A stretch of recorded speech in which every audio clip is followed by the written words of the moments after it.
Carcharodontosaurus, ou lézard à dents de requin, était l'un des prédateurs les plus importants de la période du Crétacé supérieur. Son nom vient de ses dents uniques, très semblables à celles d'un requin. Ce géant faisait partie du top 5 des plus grands dinosaures carnivores, seulement dépassé par des colosses tels que Tyrannosaurus et Giganotosaurus. Sa méthode de chasse était aussi efficace que sanglante, ce qui lui a valu la réputation d'être l'un des carnivores les plus dangereux de son temps. Son habitat naturel se trouvait en Afrique du Nord, une région qui, au Crétacé, était couverte de forêts de mangroves et de zones marécageuses.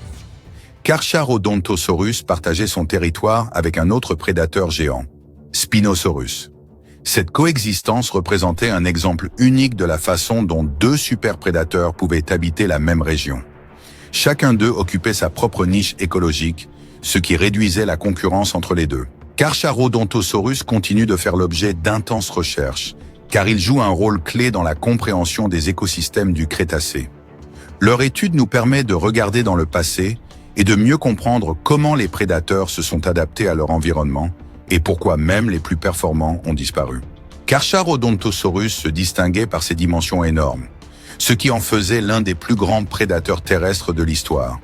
Les individus adultes de l'espèce C. saharicus pouvaient mesurer jusqu'à 13 mètres de long et peser plus de 6 tonnes. Cela équivaut à environ 1,5 fois le poids d'un éléphant d'Afrique moderne.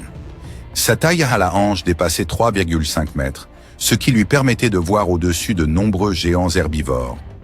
Cependant, malgré sa taille, il était plus léger que des parents tels que Tyrannosaurus ou Giganotosaurus, ce qui lui procurait une plus grande mobilité. Le crâne de Carcharodontosaurus était l'une de ses caractéristiques les plus remarquables.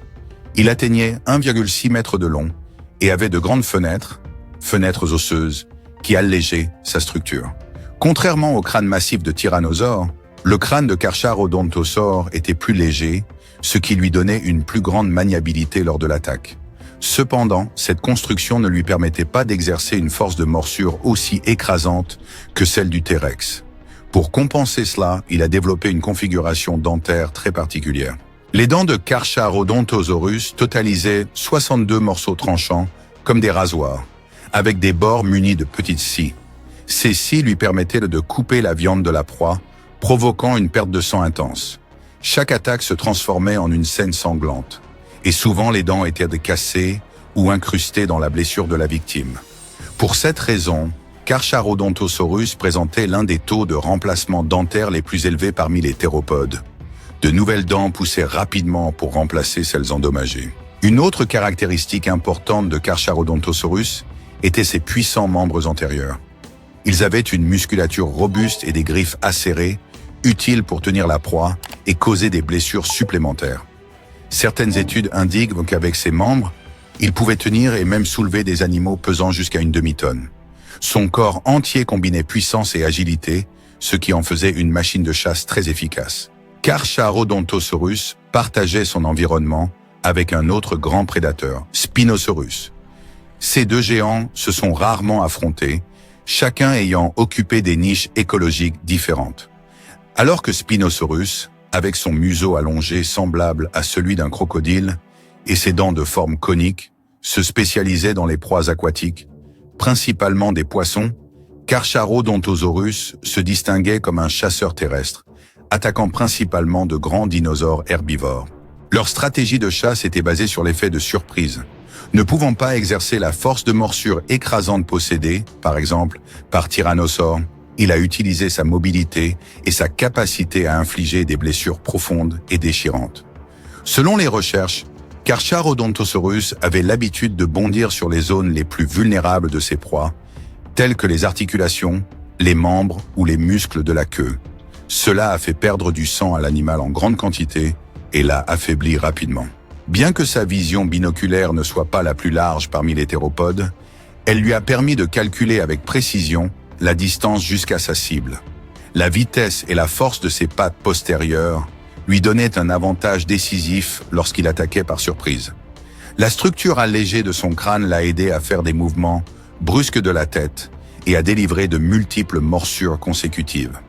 La combinaison de dents acérées, de maniabilité et de membres antérieurs développés a fait de ce dinosaure l'un des chasseurs les plus efficaces d'Afrique du Nord. En plus des dinosaures herbivores, il incorporait parfois de plus petits théropodes dans son alimentation.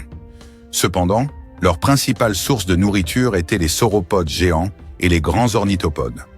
En raison de la grande demande d'énergie dont son organisme avait besoin, Carcharodontosaurus patrouillait fréquemment le territoire, à la recherche de proies affaiblies, malades ou jeunes. Cette sélection a contribué à maintenir les... Au Crétacé, l'Afrique du Nord était très différente des paysages désertiques que nous connaissons aujourd'hui.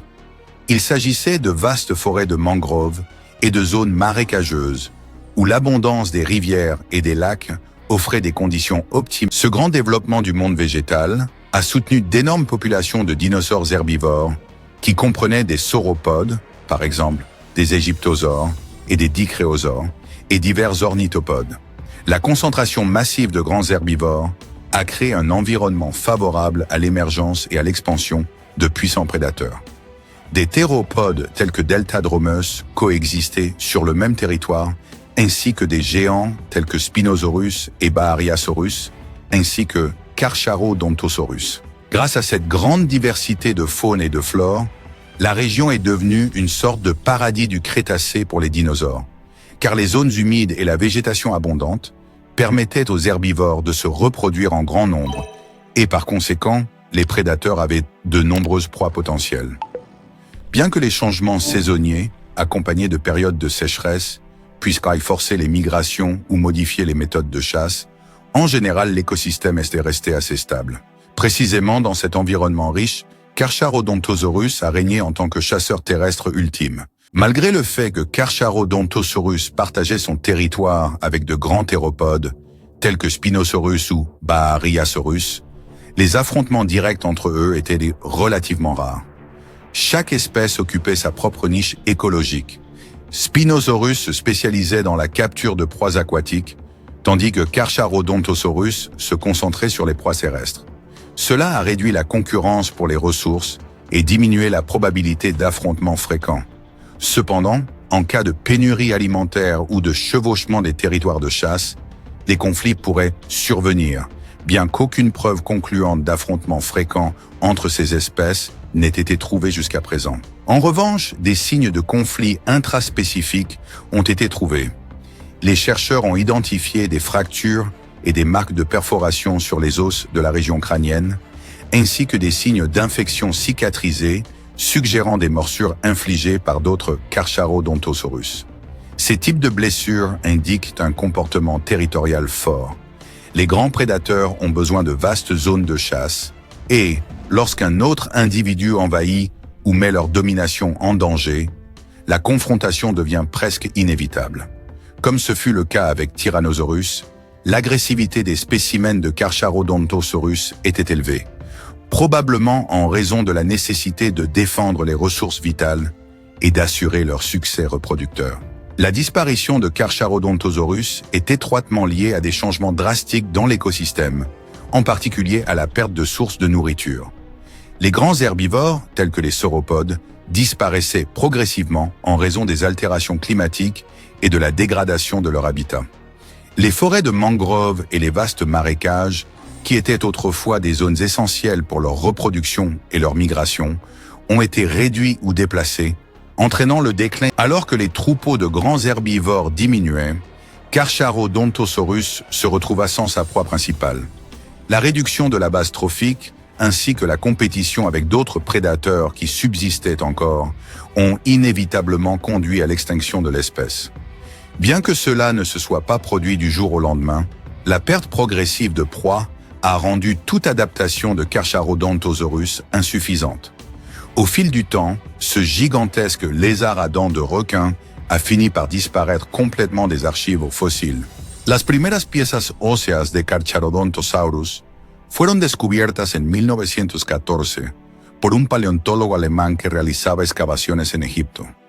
La fuerte tensión política en la región durante esa época retrasó el envío de los hallazgos a Europa.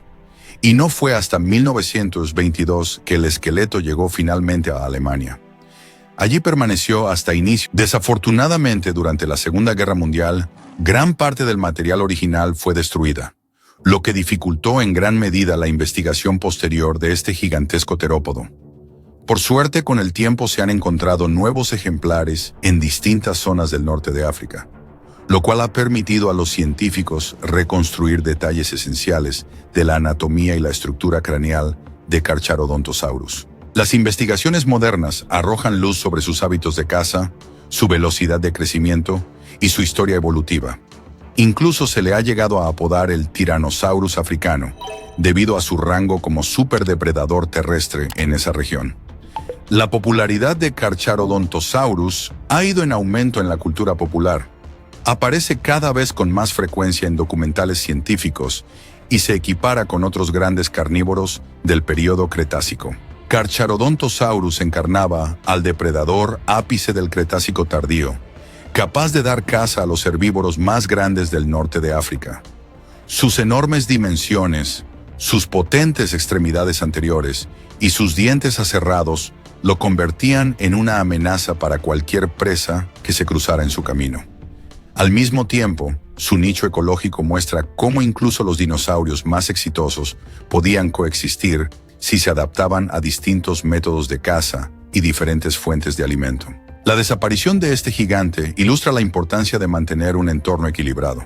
Cuando las poblaciones de saurópodos empezaron a decrecer, Carcharodontosaurus perdió su principal fuente de alimento y no logró adaptarse al cambio acelerado de su ecosistema. Así, se convirtió en un claro ejemplo de cómo la naturaleza puede ser generosa con quienes saben sobrevivir en ella, pero implacable con aquellos que no consiguen adaptarse. En la actualidad, el estudio de Carcharodontosaurus continúa, y cada nuevo hallazgo óseo o dental proporciona más pistas sobre la vida de este lagarto de dientes de tiburón. Su imagen permanece viva en museos, documentales y en el interés de los paleontólogos, ampliando nuestro conocimiento sobre la riqueza y la diversidad del período Cretácico.